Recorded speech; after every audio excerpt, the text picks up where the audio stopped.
নমস্কার বন্ধুরা, এই ইউটিউব চ্যানেলে আপনাদের সকলকে জানাই স্বাগতম। তো বন্ধুরা, ভারতবর্ষের 2024 লোকসভা ভোটের দুটি পর্ব ইতিমধ্যে সমাপ্ত হয়েছে। এবার শুরু হতে চলেছে তৃতীয় দফা 2024 লোকসভা ভোট।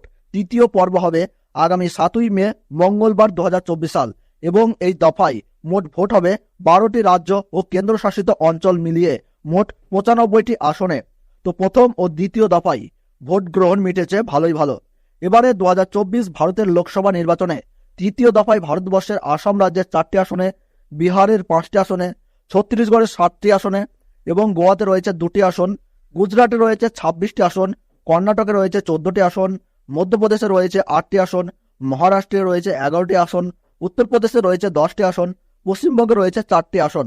এছাড়া কেন্দ্রশাসিত অঞ্চল দাদরা ও নগর হাভেলি এবং দমন ও দিউতে রয়েছে 2টি আসন। এছাড়াও রয়েছে জম্মু কাশ্মীরে। টোটাল মিলিয়ে মোট 95টি আসনে 2024 লোকসভা নির্বাচনের তৃতীয় দফা অনুষ্ঠিত হবে। এবং আজকের ভিডিওটির মাধ্যমে আপনাদেরকে জানিয়ে দেব পশ্চিমবঙ্গের তৃতীয় দফায় যে 4টে গুরুত্বপূর্ণ আসন রয়েছে, অর্থাৎ মুর্শিদাবাদ, জঙ্গিপুর, মালদা উত্তর এবং মালদা দক্ষিণ, এই 4টে আসনে তৃতীয় দফায় ভোট গ্রহণ হবে। এবং এখানে জনমত সমীক্ষা অনুযায়ী এই 4টি আসনে কোন কোন রাজনৈতিক দল এগিয়ে রয়েছে সেটা অবশ্যই আপনাদেরকে এই ভিডিওটির মাধ্যমে জানিয়ে দেব। তার জন্য আপনারা অবশ্যই ভিডিওটি মনোযোগ সহকারে শেষ পর্যন্ত দেখবেন। আর 2024 ভারতের লোকসভা ভোটের নির্বাচনের জন্য সমস্ত খুঁটিনাটি আপডেট পেতে আমাদের এই ইউটিউব চ্যানেলটি সাবস্ক্রাইব করে পাশে থাকবেন। তাহলে চলুন ভিডিওটিকে শুরু করা যাক। এবছরে পশ্চিমবঙ্গের তৃতীয় দফার লোকসভা নির্বাচনে কোন কোন রাজনৈতিক দল থেকে কোন কোন প্রার্থীরা মনোনীত হয়েছেন, এছাড়াও আমরা দেখে নেব যে 2019 সালের লোকসভা ভোটে এই 4টি আসন অর্থাৎ মালদা উত্তর, মালদা দক্ষিণ, জঙ্গিপুর ও মুর্শিদাবাদ সেখানে কি ফলাফল হয়েছিল। তো বন্ধুরা, সবার প্রথমেই আপনাদেরকে জানিয়ে দেব মালদা উত্তর, যেখানে তৃণমূল কংগ্রেসের মনোনীত প্রার্থী রয়েছে প্রসূন বন্দ্যোপাধ্যায় এবং বিজেপি তরফে মনোনীত প্রার্থী করা হয়েছে খগেন মুর্মুকে, এবং সিপিএম ও কংগ্রেসের যৌথভাবে প্রার্থী রয়েছে মোস্তাক আলম। এছাড়াও আইএসএফ প্রার্থী রয়েছে মোহাম্মদ সোহেল। তো বন্ধুরা, 2019 সালের লোকসভা ভোটে এই মালদাহ উত্তর লোকসভা কেন্দ্রে জয়ী হয়েছিলেন বিজেপি প্রার্থী খগেন মুর্মু। তিনি মোট ভোট পেয়েছিলেন 5,09,524টা, অর্থাৎ 37.59% ভোট পেয়েছিল। এবং দ্বিতীয় নম্বরে ছিলেন তৃণমূল প্রার্থী মৌসম নূর। তিনি মোট 4,25,236টি ভোট পেয়েছিলেন, অর্থাৎ 31.37% ভোট পেয়েছিলেন। যার ফলে 2024 লোকসভা ভোটে তৃণমূলের তরফ থেকে নতুন মনোনীত প্রার্থী করা হয়েছে প্রসূন বন্দ্যোপাধ্যায়কে। এই কেন্দ্রে জনমত সমীক্ষা থেকে ভোটারের সমীক্ষা পর্যন্ত এবং বড় বড় রাজনৈতিক মহলের দাবি অনুযায়ী এই মালদহ উত্তর লোকসভা কেন্দ্রে দ্বিমুখী লড়াইয়ের সম্ভাবনা রয়েছে, যেখানে বিজেপি, তৃণমূল ও কংগ্রেস এই 3টি দলের মধ্যে জোট টক্কর রয়েছে বলে দাবি রাজনৈতিক মহলের একাংশের। বিজেপি তৃণমূলের সঙ্গে কংগ্রেসও এই কেন্দ্রে হাড্ডাহাড্ডি লড়াইয়ের জন্য প্রস্তুত রয়েছে। তবে এই কেন্দ্রে ত্রিমুখী লড়াইয়ের টক্কর থাকলেও জনমত থেকে রাজনৈতিক মহলের সমীক্ষা অনুযায়ী মালদা উত্তর এই কেন্দ্রে বিজয়ী প্রার্থীর নাম অনুযায়ী উঠে আসছে বিজেপি প্রার্থী খগেন মুর্মুর নাম।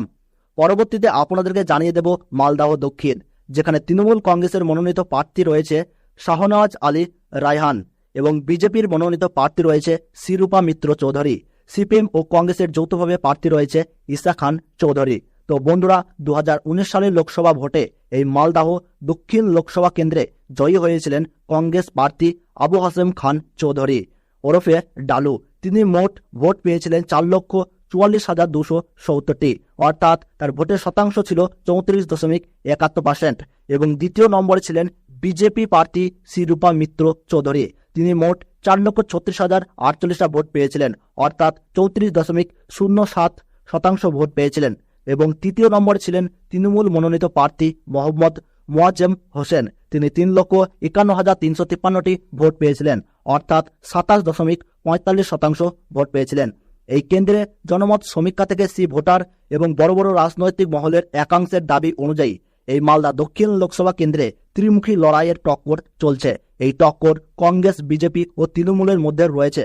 রাজনৈতিক মহলের সমীক্ষা অনুযায়ী পশ্চিমবঙ্গের 42টি লোকসভা কেন্দ্রের মধ্যে মালদাহ দক্ষিণ এই লোকসভা কেন্দ্রে ত্রিদলীয় হাড্ডাহাড্ডি লড়াই বেশ জমজমাট হয়ে উঠেছে।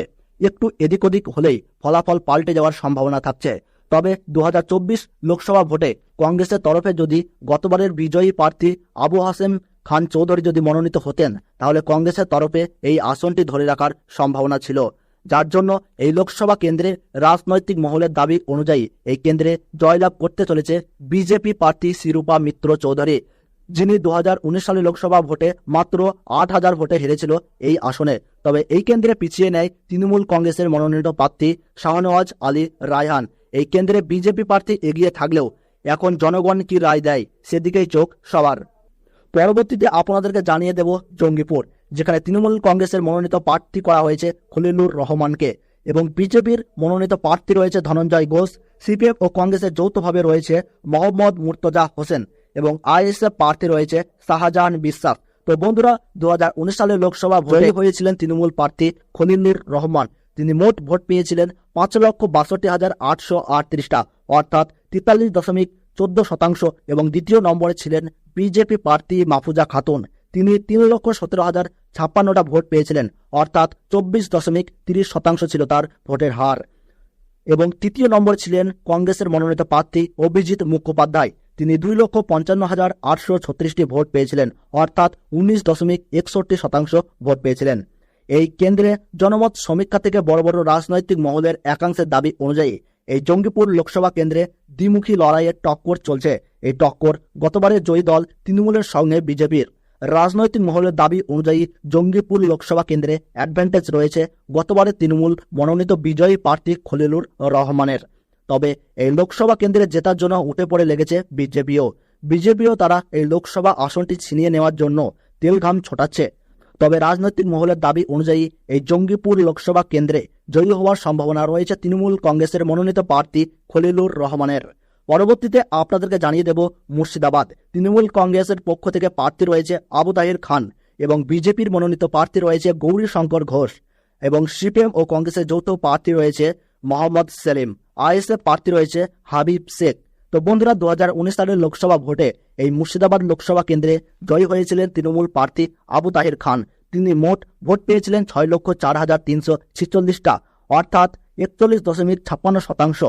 এবং দ্বিতীয় স্থানে ছিল কংগ্রেস প্রার্থী আবু হেনা অর্থাৎ আব্দুল সাত্তার। তিনি মোট 3,77,929টা ভোট পেয়েছিলেন, অর্থাৎ 25.99% ছিল ভোটের হার। এবং তৃতীয় নম্বরে ছিলেন বিজেপি মনোনীত প্রার্থী হুমায়ুন কবির। তিনি 2,47,809টি ভোট পেয়েছিলেন, অর্থাৎ 17.04% ভোট পেয়েছিলেন। এই কেন্দ্রে জনমত সমীক্ষা থেকে বড় বড় রাজনৈতিক মহলের একাংশের দাবি অনুযায়ী এই মুর্শিদাবাদ লোকসভা কেন্দ্রে 2019 সালে সেই রকম হাড্ডাহাড্ডি লড়াই না হলেও এবার 2024-এর ইলেকশনে মুর্শিদাবাদ লোকসভা কেন্দ্রে জেতার জন্য তেলঘাম ছোটাচ্ছে বিজেপি এবং কংগ্রেস ও সিপিএম। তবে 2024-এর লোকসভা ভোটে এই মুর্শিদাবাদ কেন্দ্রে হাড্ডাহাড্ডি লড়াই হবে বলে মত প্রকাশ করেছেন রাজনৈতিক মহলের বড় বড় রাজনৈতিকবিদরা। তৃণমূল, বিজেপি ও সিপিএম এই ত্রিদলীয় মুর্শিদাবাদ লোকসভা আসনে জেতার জন্য মুখিয়ে রয়েছেন। তবে এই লোকসভা কেন্দ্রে সম্ভাব্য জয়ী হিসেবে গতবারের বিজয়ী তৃণমূল মনোনীত প্রার্থী আবু তাহির খান জয়লাভ করার সম্ভাবনা রয়েছে। তবে এই লোকসভা কেন্দ্রে জনগণের রায় হবে শ্রেষ্ঠ রায়, তাই ফলাফলের দিন পর্যন্ত বিজয়ী প্রার্থীর নাম জানতে একটু অপেক্ষা করতে হবে। তো বন্ধুরা, ভিডিওটি ভালো লাগলে ছোট্ট একটি লাইক দিয়ে উৎসাহিত করবেন। আর আপনি কোন জেলার লোকসভার ভোটের ফলাফল জানতে চাচ্ছেন তা কমেন্ট বক্সে জানাবেন। এবং পশ্চিমবঙ্গের 42 আসনের প্রতি মুহূর্তের ফলাফল জানতে আমাদের এই ইউটিউব চ্যানেলটি সাবস্ক্রাইব করে সঙ্গে থাকবেন। তাহলে সকলে ভালো থাকুন, সুস্থ থাকুন। ধন্যবাদ।